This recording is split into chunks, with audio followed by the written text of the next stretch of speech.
Welcome back to the Renegade Report. I'm Francis Mayer, Sports Information Director for the greatest junior college athletic program in the known universe. Why are we great?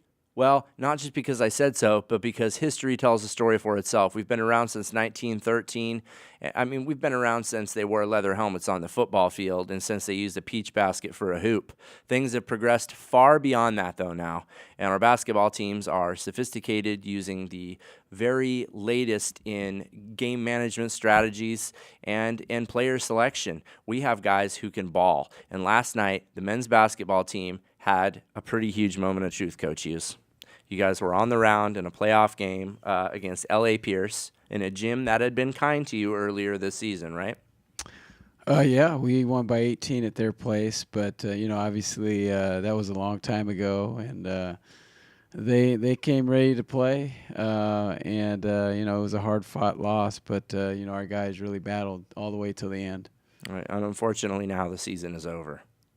It's over, and it's going to take some time just to get over the loss. I mean, it was an overtime loss. It was just a really back and forth game, and we were hoping to make a good run in the playoffs, and that's the beauty of the playoffs. It's one and done. So if you don't, the other team plays better than you are, you're home and thinking about it for a couple weeks. So we just have to recover and look forward to next year. There's a lot of guys returning from this year's team. So. There are, but like I can't get over this game that quickly because I really thought this team could have been like the Wake Forest of the 90s. I thought we could have just absolutely jumped on the playoffs and put the fear of God into a lot of teams because we have dangerous guys like Jameek Riviere and DeAndre Dixon, and C.J. Johnson's been a revelation as of late. Austin Welch is like napalm when you put him into a game. And it just seemed like Saddleback, of course, would have been the next game you would have played, and that is a stacked team, and maybe we could have beat them. Yeah, I mean they're a real ball control team, and interesting fact about our team this year is that we were 16-2 when we held teams in the 60s or below. Oh wow! We were 2-9 when teams scored 70 points or more. So obviously last night 95, 92 wasn't advantageous for us to win. I mean, we had opportunities to win the game, but our best success is when we hold teams to 60 or below, and Saddlebacks are pretty similar to us as they like to, work the ball and play a little slower pace. So would have been a bad matchup for them, this Renegade team. Well, yes, because we have some guys that are hard to defend, and we obviously we weren't looking past Pierce, but in the back of our mind, I thought the matchup was good for us.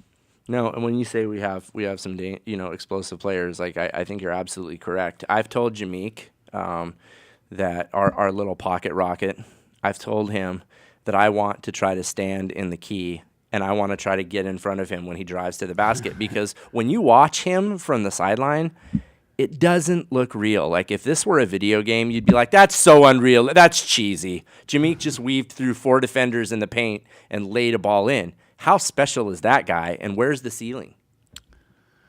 Well, you put more, offensive players around him. I mean, he makes him that much better, and more weapons where we have more guys that can score. It makes him even more dangerous. I mean, he basically carried us on his back and down the stretch. His little tiny plays. back. Yeah. It's 5'6" back. And I've had multiple coaches that have, said, wow, he's just such a tough player. And he is. He's just a warrior's mentality. And every loss that we've had, tough losses, I mean, it really bothers him. He's one of those kids that it's hard for him to get over it. He was, very emotional after the game, and as were a lot of guys. But he's just so tough. I mean, he's just a tough-minded player. No, I have a portrait that I caught of him almost by accident, and it was after a loss, and he's turning away for a moment, and his eyes are just smoldering. I mean, the kid has so much depth. He's not a big talker, but I do follow him on Twitter, and he takes a lot of responsibility when you guys don't win.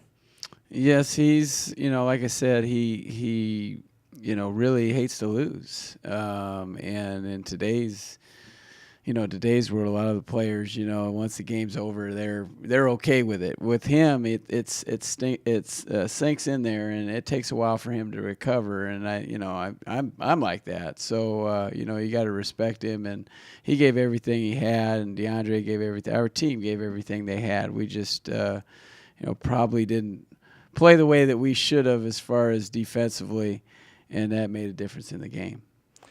Very unfortunately it did. But looking to the future, and we're almost out of time, but it's exciting for me to think about C.J. Johnson, DeAndre Dixon, Meek. Hopefully we have another year with Austin Welch, who's one of my personal favorites, a kid from a Cherokee reservation in North Carolina. Not many people leave the res, but he has, and he brought all of his energy with him. That guy's so fun. And then don't we have a redshirt kid that's kind of a sleeper, kind of a... Oh, don't forget DJ Woolley. Oh, he of had course. a big game last night. He had a double-double. He had 10 points, 12 boards. He's back. And then Lawrence Moore, who was all conference for us last year, can handle the ball, kind of take the ball handling duties away from Meek a little bit so he could score, because Jameek's a really phenomenal scorer.